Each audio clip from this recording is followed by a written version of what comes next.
one end of the camera, you see D Money Scott. At the other end today, you see Vincent Chapman, aka the Dancing Ump. How you doing, my man? I'm great, brother. How are you, man? Thanks for having me on.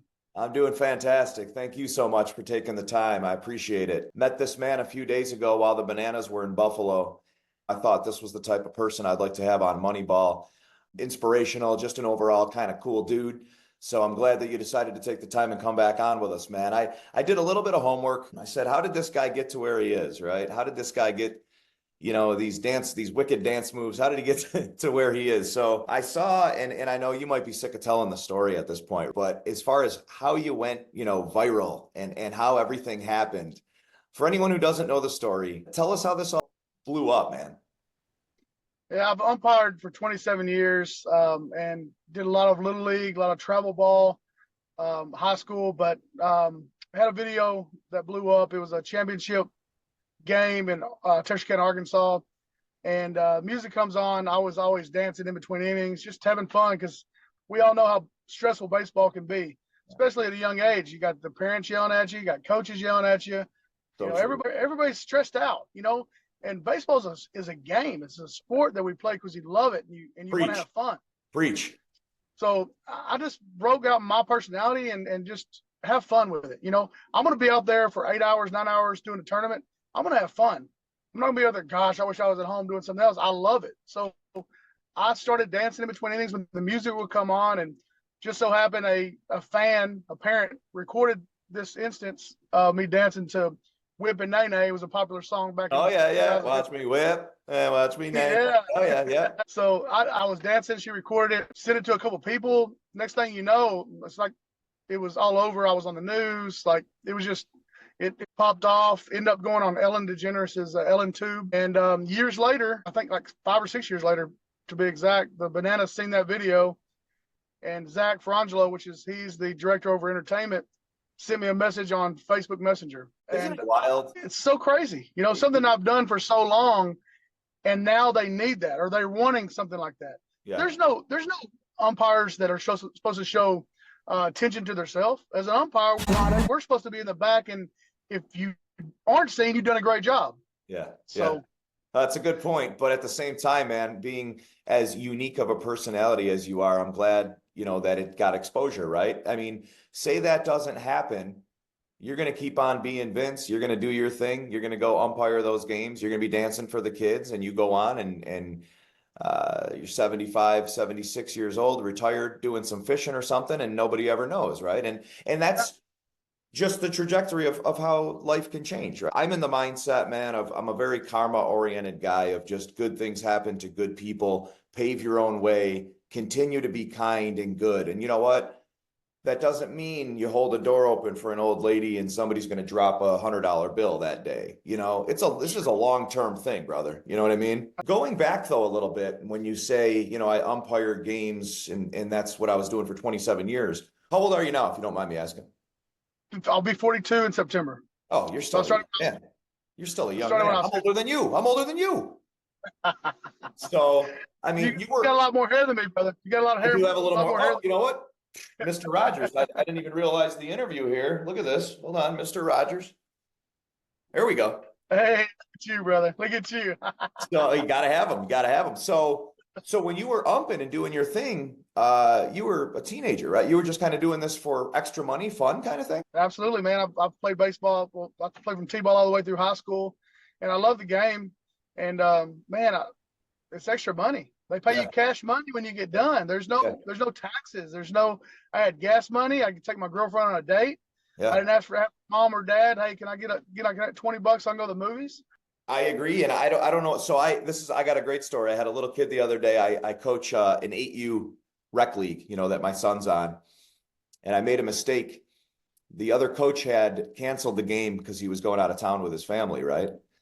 And I just, being as busy as I am and everything, I had folks in from out of town, 4th of July, whatever. I forgot. So I just forgot. So all the parents show up, and I show up because I forgot that we canceled it. Actually, 2 of the other team kids show up. So I'm like, okay, I'm going to turn this into a practice. We're all kind of hanging out or whatever. Well, here comes the ump walking over, and he's like a 13-year-old kid. Shout out to Santino.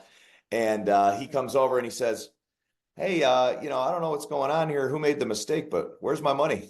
Santino Hey, wanted to get paid, man. And I said, you're right. I said, I can talk to the directors, buddy. I said, you know what? You want me to just Venmo you? And he goes, well, yeah, if that's how it works. Hey, you show up to do a job, you get paid, baby. Right, right. And I loved it. Like I wanted to pay him just because and he wasn't like a little jerk about it. He was such a Sure. cool kid, and he's, and these guys umping, at that age, you're doing it for a little extra money. And most of the time, it's the other team's coaches making the calls, right? Somebody runs to first and I yell out safe, right? And the ump kind of looks around, safe. Okay. Right?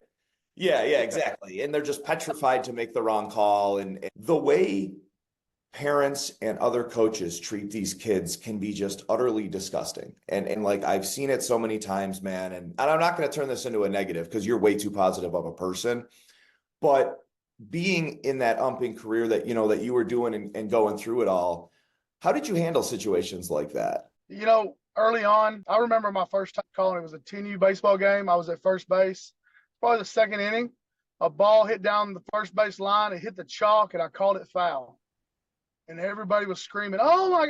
And I remember. But Your after the first time game, ever. Your first time ever? my first time ever umpiring. Yeah, Yeah. my first time ever umpiring, and the coaches are screaming. The parents are yelling. Oh my gosh, But I got done with that tournament, and I realized nobody hurt me. Yeah. Like I wasn't bleeding. Yeah. They didn't beat me up. It was just words. Yeah. And it made me a stronger person because listen, we're all human. We're gonna make mistakes. Yeah. And I'm not gonna say every umpire is on the up and up. I'm not gonna say that because just like any profession, there's good ones and there's bad ones. 100%. But I knew in my heart I was doing the best job that I could do. And I blew that call. But after that, I knew that if it was chalks, it's gonna be fair. And I played baseball my whole life. Right. But just in that instance, foul. Well, Um, but you got to take that, and you got to remember, everybody has emotions. Everybody on that field is loved by someone, and nobody wants to see that child or that coach, anybody fail. They don't want to see them out. They don't want to see them strike out. So they have to blame someone. yeah. It's all about an excuse. Yeah. But as umpires, what I teach these young umpires growing up is, you're going to make mistakes. You're going to have a bad game. It's going to happen. It's Yeah. life. So with the Bananas, doing your thing, having a blast, having a good time, traveling the country. I couldn't think of anything that would be more fun over the summer than with those guys who are an absolute riot, man. And the crew Yeah. that you guys have assembled on firefighters, party animals, Bananas, and even the visitors, although I didn't get to meet any of them. Just a crazy cool group of guys who they all get it, right? And I know most of them played pro ball at some level, but not one of those guys that I spoke with had that negative undertone that you can sometimes get with professional athleticism. And that's something that I really pay attention to, because at the end of the day, no matter how much money you're making or what you're doing, you are an idol to someone, right? So it's amazing how impactful these guys can be. And they have to know it at this point, right? So I think there is a certain responsibility that comes with it. But the point is that all the Bananas were just phenomenal guys. Where do you see your path? Do you want to stay with the Bananas the whole time? Would you ever ump professionally? Would you do MLB or like what? No, I'm happy where I'm at. I'm going to be honest with you. 2 years ago, the season was 7 games, 33 cities, and I had the opportunity to go back and do some high school ball, travel ball, and the game's slow. It's just too slow. I was twiddling my thumbs. I was like, hurry up, man! Come on, pitch the ball. Get in the box. Let's hit. I'm spoiled. I'm spoiled to that 9 inning 2 hour game where, hey, man, get in the box and swing. Don't be adjusting your batting gloves and kicking your cleats and everything that we've known baseball to be. Which I'm not trying to say. I'm not saying that baseball's bad. I love baseball. I love watching games. I can watch a whole game because it is slow. Yeah. But in the World Series, I'm going to watch every single game. Yeah. There's things that the MLB can change that they can learn from some things from us as the Bananas is, man, speed it up. Yeah. These people are paying double, triple what we charge for tickets, and it's boring. You may clap or cheer maybe 3 or 4 times in a game. Yeah. The most of the time you're on your phone or you're checking another score, or you're, scrolling, social media.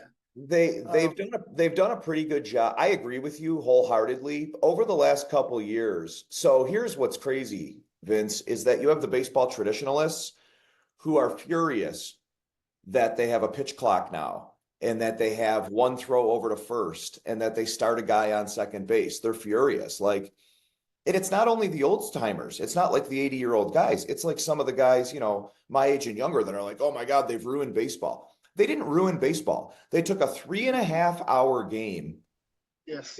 literally shortened it an hour, 45 Yeah. minutes to an hour just by doing those little things, man. And like for the average fan, I love baseball. I'm a passion, it's my passion, my kid, like it's my thing. And the changes they made are amazing because now I can sit down, I can watch a game. I feel like if just like any sport, football, if you get up and you go to the bathroom, you might miss a touchdown, right? Absolutely. Yeah. With baseball, you might miss a 3-pointer in basketball. Tennis, I love tennis. You might miss a winner, right? With baseball, you don't want to be like, oh, I can go miss an inning and have it not matter. That's just not, so what they've done with speeding it up, which I'm sure after hearing your sentiment, you have to definitely agree with, has been a good thing, correct? Absolutely. No, I agree 100%. I agree 100%. I think there should be more changes, and not just on the field of play, but the access. Everybody has an idol. Like, I remember the first signed baseball I ever got. Yeah. But now everything is so controlled. There's fences that go all the way up behind the backside, especially at Ranger Stadium. I'm a Texas Ranger fan. I live in Texas. Yep. But you can't get access to the players. Yeah. And we're not talking about get on the field and take pictures. We're just talking about, will you sign my baseball? Will you sign my card? Yep. And I don't know if you remember a few years ago, Joey Votto went in the stands and sat with a family. Yep. It broke the internet. Everybody was so. That's what we need more of, because at the end of the day, we all bleed red. We're all human. I don't care how much money you make. You're still a person, and you still started somewhere. Yeah. You still started with those kids that are in the stands. That, dude, I love that attitude. How awesome would it be to get a fist bump from Tatis? Yeah. And I think Tatis is a wonderful player, and I think he's a great guy. But we don't have access to that. Like, MLB has controlled it so much where it's all hands off. Whoa. And I get it during COVID. Nobody wanted to get sick, but COVID's over. Like, you're going to get sick, you're going to get sick. They already said you get the shot, you still get COVID, yada, yada, yada. I'm not – that's another story. No, I totally am. It's fans first. So anyways. No, I agree. And I was going to say a couple quick stories that I have regarding that. So me and my boys, I've always kind of, even before I had Moneyball, right, which is only about a year old, I've always had a way and a knack to go down and get autographs, right? And never as an adult. I'm not that grown man who's going to go, oh my God, dude, I had to push a kid myself, or a grown man myself, almost got in a brawl. That's a story for another time too. He pushed, my kid was 7 or 8 at the time. And now it was one of the Braves. We're huge Braves fans. This was down in spring training in Northport. It might've been the first year they had Cool Today Stadium, which is their new spring training facility, so anyways, my son's walking down there, and I kind of now know where to go and where to put yourself, as far as for the kids to get autographs, and politely how to do it, right? Call them by first name, do it politely. There's certain ways. I won't even give away the secrets because there's too many people watching. I don't want to, but there is ways. And I'm down there, man. This guy, he's with his buddy, and he had like a booklet that he wanted to get. The stuff they have signed is just bizarre too. Like, some of them do it for money, so they can sell it on the internet. This guy just truly had like a booklet that he wanted to keep their autographs or whatever. And he pushed my little boy, and like, no, that's not happening. Yeah. Needless to say, that guy was no longer next to me in the stands because he got a little more than a tongue lashing. I was almost ashamed the way I acted, but you put hands on my kid, there's something that's going to go on. I don't even think Trish knows this story. I don't even think my wife knows this story, so she'll find it after. Be like, sorry, wifey. Yeah, sorry. Right. Blame it on Vince. But I'll say this, and like I said, man, I won't take a ton of your time. I know you're a very busy man, and I appreciate even taking the time that you did with us. But I'll say this.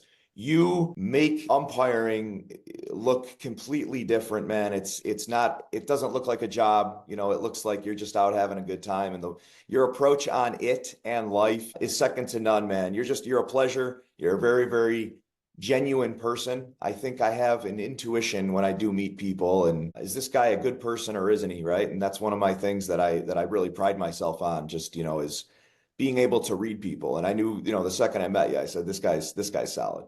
But again, I got that vibe from most the Bananas. So whatever's going on there, that organization, it should be a blueprint of how to do things with baseball. Now, I will say this. I was on sensory overload a couple times. Like, that was my first true game, because the first day I saw you, I left. I was shot from interviewing people all day. Second Yeah. day I stayed and I watched, and I was like, my buddy next to me, I think it was the second or third inning, you were doing your thing, man. I forgot what song was on, and I was watching you do your thing, and I turned and I talked to somebody, and then next thing I came back and it was like middle of the second inning. It was like, it goes, right? Like Yeah. you're on Yeah. that clock and it goes, right? So you definitely need to be paying attention. Not to mention one of those male cheerleader guys had like his butt in my face or something. So that was like, Yeah. Yeah. Yeah. Yeah. Yeah. I don't Yeah. know. I know what you're talking about. If I could take one thing, out of the bananas, it would be the male cheerleaders. But that's just my opinion. And Okay. I love it. No, I love your opinion. I love your opinion. I said I love your I'm gonna opinion. drop that in the comment slot, You're right. As far as sensory overload, I like to tell people it's medicine for ADHD. There's something going on all the time. It's like you go to Las Vegas and you go watch a show, you go watch the Caesars one. It's like three different.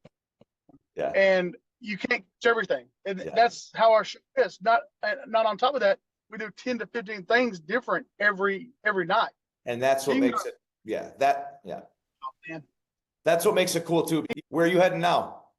So we play at Washington, the Nationals Park this Saturday.